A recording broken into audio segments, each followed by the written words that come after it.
Bonjour et bienvenue dans cette nouvelle vidéo dédiée au lombricompostage. Aujourd'hui, on va parler de l'utilisation du lombrité, du lombricompost et du compost. Et on commence tout de suite avec le lombrité, qui est donc le jus produit par votre lombricomposteur.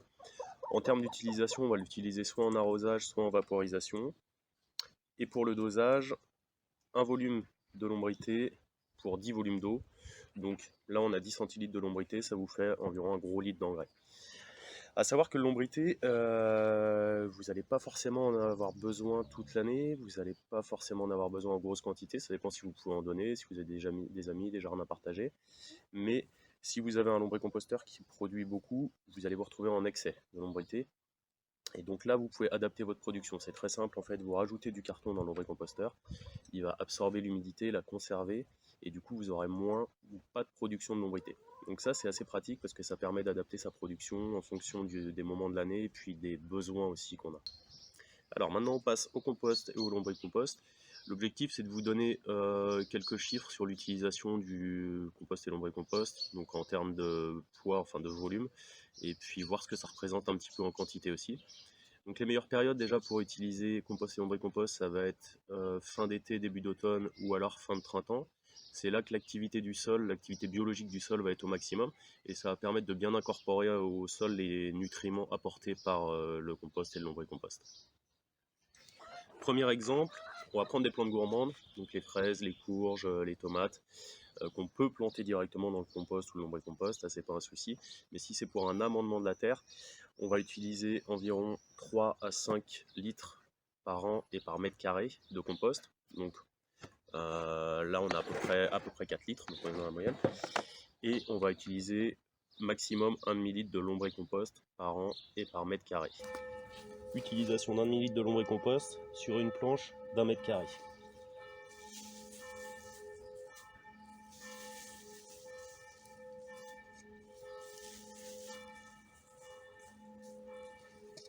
Donc on voit que c'est vraiment très peu.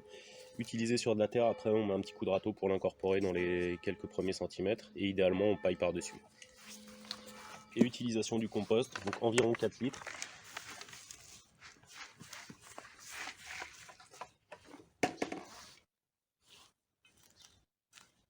Et là aussi on voit que ça représente en fait assez peu sur 1 mètre carré, c'est vraiment très très peu. C'est vrai que des fois on a tendance à trop en mettre, à mettre une énorme couche. Et là bon bien sûr j'ai un peu de mal à racler parce que c'est de la pelouse, mais c'est vraiment une fine couche, on a 1 à 2 cm maximum une fois bien étalé, quoi. Pour une pelouse, à la plantation, on peut utiliser environ un demi-seau, 2 à 3 litres de compost. Et ensuite, en entretien, on va utiliser 200 à 500 grammes ou 1 demi-litre tous les 2-3 ans en entretien. Donc c'est vraiment très peu. Et pour le lombricompost, on va utiliser entre 1/4 de litre et 1 demi-litre, pareil tous les 2-3 ans. On parle au mètre carré toujours. Donc on voit que c'est vraiment très très peu. Pour la plantation d'arbres ou de fruitiers, donc ça va dépendre de la taille, mais on est entre 8 et 10 litres, donc environ 2 seaux de compost à la plantation. Et pour le lombricompost, on va être entre 1 et 3 litres environ. Et ensuite en entretien, c'est 1 à 2 litres, donc un demi-seau tous les 2-3 ans au pied de l'arbre. Et après en lombricompost, vous faites un rapport toujours à peu près de 1 à 10 entre le compost et lombricompost. Donc vous allez utiliser un quart, voire un demi-litre maximum tous les 2-3 ans. Pour du rempotage de plantes, la quantité ça va être environ 1/3 compost, 2/3 terreau et 1/4 lombricompost, 3/4 terreau environ. Et pour le repiquage de plants au potager, donc de plantes gourmandes plutôt, on peut mettre 1 à 2 poignées de lombricompost, donc ça représente pas grand chose, hein. 1 à 2 poignées dans le trou et on repique par-dessus. À savoir que le lombricompost c'est une matière qui est très fine et très agréable à travailler, donc ça a un avantage pour les gens qui travaillent en intérieur en fait, qui n'ont pas forcément de jardin. À l'extérieur on s'en fout, le compost on peut en mettre un peu à côté, il n'y a pas de souci. En intérieur c'est vrai qu'on n'aime pas salir, et ça du coup c'est vraiment idéal pour rempoter les plantes, apporter un peu d'amendement en surface. Ça salit pas les mains non plus et c'est hyper simple d'utilisation.